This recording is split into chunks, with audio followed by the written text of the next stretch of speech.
Yep. Hi, and welcome to winemastery.co.uk. My name's John Lightfoot. This is John Murphy. And we're here to tell you all about wine, hopefully help you find the wine, if not the wines, that you will absolutely adore, that you'll really look forward to getting home, glug, glug, glug, and taking a delightful sip or two of. And with that in mind, we thought on this occasion we'd go for, I was going to say a common wine. I don't mean common in a nasty way or a derogatory sense, but a wine that's available, I think, in a lot of Western countries. Okay. A really, really big producer, Yellow Tail from Australia.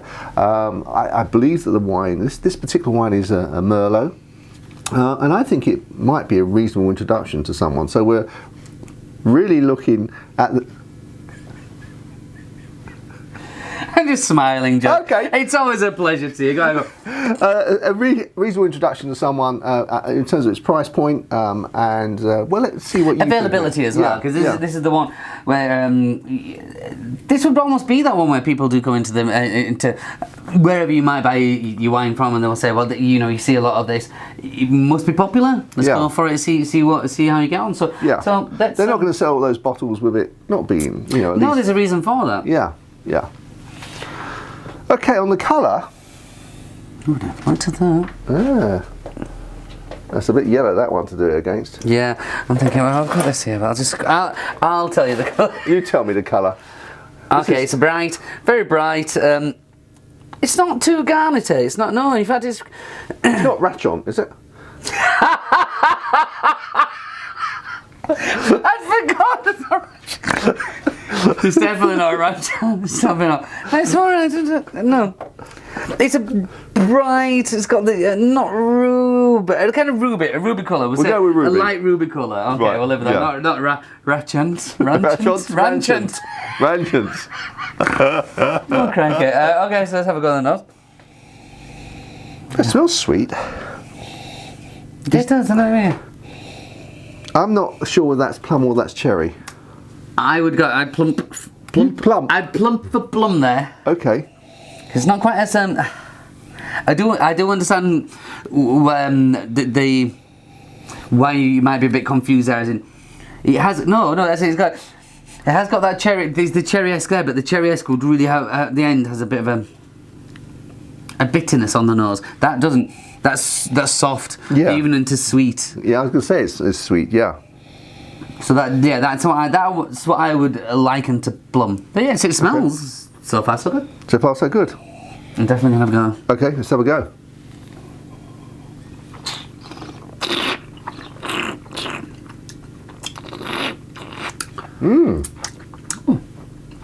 It's sweet. It's quite. I'm surprised at the amount of fruit flavour there is in that.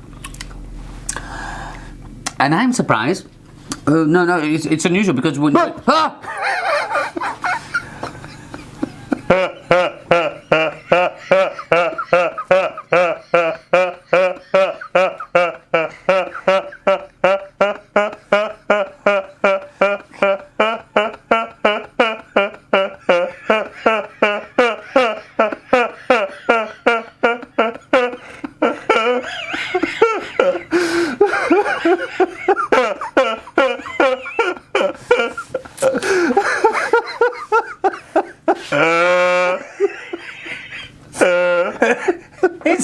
it's the little things. You're surprised.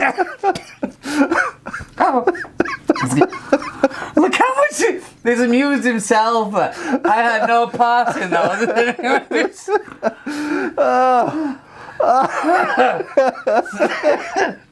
I was going to say, John. That's what you say. Hold on 1 second. So I was going to say. Yes. Don't think about it. Okay. What I was going to say is it's.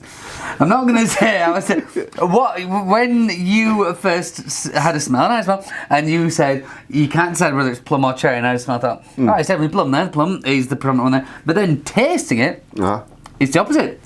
Cherry comes through. Red cherry. Are you crying? Did you laugh that much at your own joke?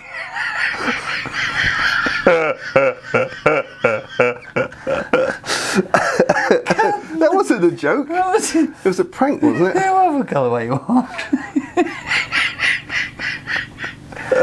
Anyway, back to the wine. Back to the wine, yes. So yeah, for me now the cherryish.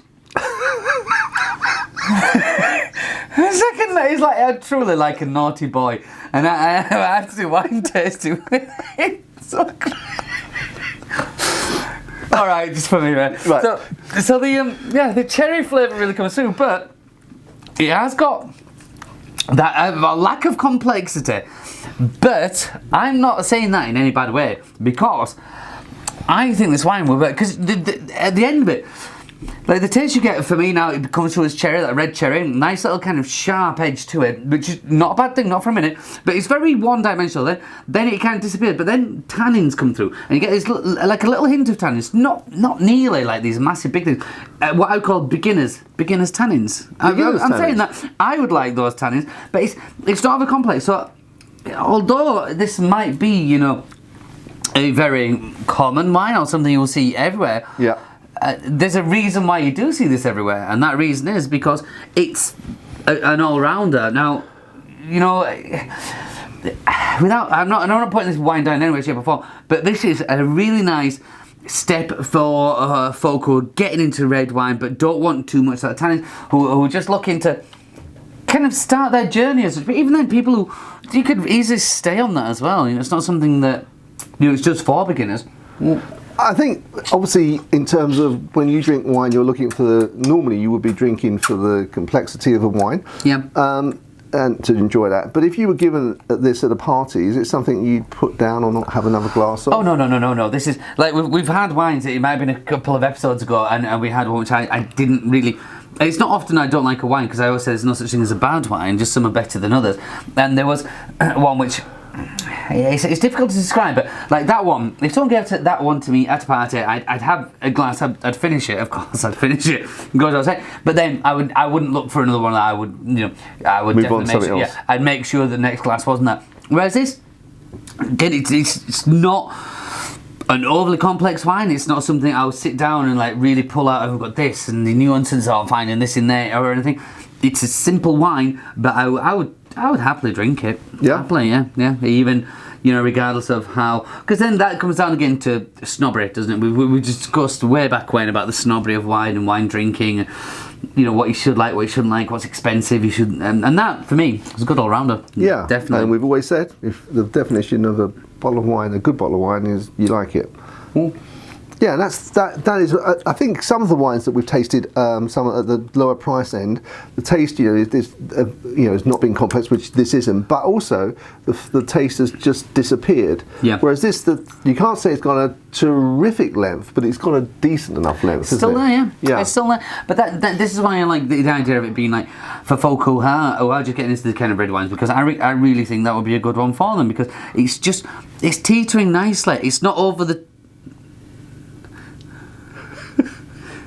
Not over the top, no.